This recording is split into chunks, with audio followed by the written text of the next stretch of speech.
ఆహుతి ప్రసాద్ మరణం పట్ల మహిళా ఆర్టిస్టులు కంటతడి పెట్టారు. ఆయనతో తమకు ఉన్న అనుబంధాన్ని గుర్తు చేసుకున్నారు. తమ కుటుంబ సభ్యుడు చనిపోయారంటూ బోరున వెలిపించారు. ఇప్పుడు అక్కడ వివరాలను మా ప్రతినిధి ప్రదీప్ అందిస్తారు. ఆహుతి ప్రసాద్ మృతిని ఇంకా సినీ పరిశ్రమ జీర్ణించుకోలేకపోతుంది. ఆయనతో పాటు ఫీమేల్ క్యారెక్టర్లో చేసిన కొంతమంది సహనటులు ఉన్నారు. వాళ్ళని అడిగి ఆయనతో ఉన్న అనుబంధం ఏ విధంగా ఉండేవారు, సినిమా ఇండస్ట్రీకి సంబంధించి షూటింగ్లు ఎలా ఉండారో కూడా తెలుసుకున్నాం. సురేఖవాణి గారు ఉన్నారు. మేడం సురేఖవాణి గారు, మీరు చాలా సినిమాల్లో నటించారు. ఏ విధంగా ఉండేవారు ఆయన స్క్రీన్లో? ఆయనతో నా జర్నీ చాలా షార్ట్ జర్నీ అండి.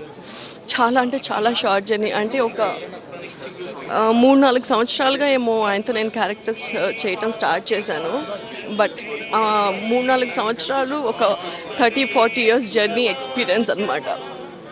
అంటే మోర్ లైక్ ఒక ఆర్టిస్ట్, కో ఆర్టిస్ట్లా కాకుండా చాలా ఫ్యామిలీ మెంబర్ లాగా, ఒక రిలేటివ్ లాగా. అంటే మేము మెయిల్ ఆర్టిస్ట్తో ఎక్కువ క్లోజ్ అంటే మాట్లాడతాము. బట్ ఈయనతో ఉండే అంత ఫ్రీడము, ఈయనతో ఉండే అంత క్లోజ్నెస్ ఎందుకో తెలియదు మాకు అది. అంటే చాలా అంటే ఈయనతో ఏ బిడియం లేకుండా ఒక చాలా హ్యాపీగా మేము మాట్లాడుకోగలము. చేసినవి చాలా తక్కువ సినిమాలు, కానీ రిలేషన్ చాలా అంటే హార్ట్ఫుల్గా ఉండేవాళ్ళం అండి. ఇప్పుడు ఆహుతి ప్రసాద్ గారితో మీకున్న అనుభవం కానీ సినిమాలో కానీ బయట కానీ ఏ విధంగా ఉండేవారు? సినిమా నేను సినిమాలో యాక్ట్ చేయడానికి వెళ్ళినప్పటి నుంచి ఆహుతి ప్రసాద్ గారు తెలుసండి. ఆయనతో ఆల్మోస్ట్ సినిమాలో యాక్ట్ చేశాను. బ్రహ్మానందం గారి కాంబినేషన్ వైఫ్గా ఉన్నా కూడా ఆయన కూడా ఒక బ్రదర్ గాను, ఒక వదిన గాను, వీళ్ళందరూ కలిసి యాక్ట్ చేసేవాళ్ళం మేము. ఆయనతో ఉన్న రిలేషన్ సినిమాకి సంబంధించిన దానికంటే కూడా బయట మా అందరితోనే హార్ట్ఫుల్గా ఉండేవాడు. ఇంతమంది లేడీస్ వచ్చాము, ఎవరైనా చనిపోతే దండం పెట్టుకుంటాం, పువ్వులేసి వెళ్ళిపోతాం. ఇంత ఇలా ఏడ్చిన ఆర్టిస్ట్ అనేది ఇతనే అండి. అంటే ఇంతమంది ప్రేమని, అభిమానాన్ని పొందడం అనేది చిన్న విషయం కాదండి. అంటే మమ్మల్ని ఎంత రెస్పెక్ట్గా చూస్తే ఈరోజు మేమందరం ఇంత బాధపడుతున్నాం అనేది ఆలోచించాల్సిన విషయం. అంత మంచి మనిషి ఈరోజు మా మధ్య లేరు అంటే నమ్మలేకపోతున్నాం. ఈ కొత్త సంవత్సరంలో ఎవ్వరు చనిపోకూడదు దేవుడా అని చెప్పి దండం పెట్టుకుంటూ ఉన్నాను. ఈయన పరిస్థితి ఇలా ఉంది అని తెలిసినా కూడా ఒక్కసారి కూడా మాట్లాడలేకపోయామే అనే బాధ చంపేస్తుందండి. 3 రోజుల నుంచి ఫోన్ చేస్తున్నాను. నాకు ఎందుకో 6th సెన్స్ కొడుతుంది. 3 రోజుల నుంచి ట్రై చేస్తూనే ఉన్నాను. ఆయన ఫోన్ లిఫ్ట్ చేయలేదు, మాట్లాడలేదు. అయ్యో అనుకుని సురేఖకు ఫోన్ చేశాను. మేము ఒకసారి వెళ్ళిపోదాం, ఆయన రానివ్వకపోయినా పర్వాలేదు, చీకొట్టినా ఒకసారి వెళ్ళి చూసి వచ్చేద్దాం అన్నాను. వెళ్దాం అనుకునే లోపలనే ఇలా జరిగిందండి. బాధగా సినిమాలో నటించడం జరిగింది జంటగా. ఏ విధమైన క్యారెక్టర్ మీకు చాలా గుర్తున్న క్యారెక్టర్? 5-6 సినిమాలు యాక్ట్ చేశామండి. చాలా అంటే క్లోజ్నెస్ సినిమాల నుంచే రాదండి. నేను ఎక్కువ బ్రహ్మానందంగా వైఫ్గానే చేసేదాన్ని కనుక ఆయనతో వైఫ్గా చేసేదానికంటే కూడా ఆయన ఒక క్యారెక్టర్ ఆర్టిస్ట్, మేమందరం ఒక ఫ్యామిలీగా ఉన్నాడప్పుడు ఆయన ఒక బ్రదర్గా, అన్నయ్యగా, విలన్గా చేసిన క్యారెక్టర్లు ఎక్కువ. చందమామ సినిమా చూసి నేను ఫోన్ చేసి ఎంత బాగా చేశారండి, అదిరిపోయింది క్యారెక్టర్, ఇంత ఉందా మీలో నటన, అసలు మాకు ఎప్పుడు చూపించలేదు, అది ఇదని కూడా ఆడుకున్నాము. అలాగే షూటింగ్లో ఉన్నాడప్పుడు నేను వంట చేసి పెడితే ఆయనకు చాలా ఇష్టం, ఎన్నోసార్లు జరిగింది.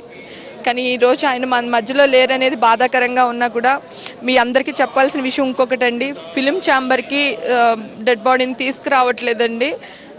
ఇక్కడే జనాలు చూపిస్తున్నారు. అందరూ ఇక్కడికే వచ్చి చూడండి. అది ఫ్యామిలీ వాళ్ళందరూ రిక్వెస్ట్ చేస్తున్నారు ఛాంబర్కి పంపించమని.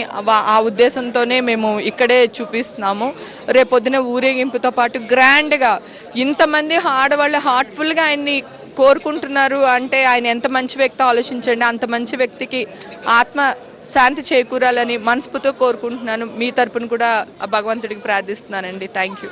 ఒక కో ఆర్టిస్ట్గా ఏ విధంగా ఉండేవాళ్ళు? మీకు ఆయనతో పాటు కలిసి చేసిన సినిమాలు ఏమేమి ఉన్నాయి? ఇంకా ఆహుతి ప్రసాద్ గారితో పర్సనల్గా నేను వర్క్ చేసింది లేదు, కానీ ఆయన నాకు చాలా చిరకాలం నుంచి పరిచయం అండి. అంటే టుగెదర్ అంటే ఒక సినిమాలో కలిసి చేసాం కానీ కలిసి వర్క్ చేయలేదు.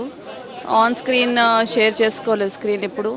But I know him personally. Recently ఒక 8 months క్రితం ఎయిర్పోర్ట్లో కలిసాను. అండ్ కలిసి బ్రేక్ఫాస్ట్ చేసాము ఎయిర్పోర్ట్లో.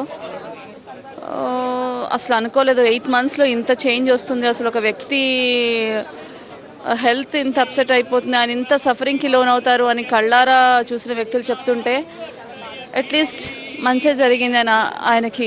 అట్లీస్ట్ ఆ పెయిన్ నుంచి రిలీఫ్ పొందారు అని ఒకలాంటి చిన్న సంతృప్తి ఉంది. అఫ్ కోర్స్ ఆయన లోటు ఇండస్ట్రీకి తీరనిది. ఎంతమంది మెయిల్ ఆర్టిస్టులు ఉన్నా, ఎంతమంది ఆర్టిస్టులు కో ఆర్టిస్టులు ఉన్నా సరే వాళ్ళు ఆయన ఆహుతి గారు వచ్చి మా అందరితో కూర్చునేవాళ్ళు. ఫీమేల్ ఆర్టిస్టులతో ఎక్కువ సరదాగా చక్కగా ఉండేవారు. ఒక బ్రదర్లీ ఫీలింగ్ ఉండేది, ఒక హోమ్లీ అట్మాస్ఫియర్ ఉండేది. అక్కడే చక్కగా ఆడుకుంటూ పాడుకుంటూ వంటలు చేసుకుంటూ షూటింగ్ గ్యాప్స్లో ఎంజాయ్ చేసే ఆ ఫీలింగ్ ఏంటంటే ఏ చిన్న ఆపద ఉన్నా ఆయన మా అసోసియేషన్లో మెంబర్గా వర్క్ చేశారు కాబట్టి ఏ చిన్న ప్రాబ్లం అని ఆయనతో షేర్ చేసుకోవడం, అలా ఆయనతో ఉన్న అనుబంధాన్ని పెరగడం జరిగింది.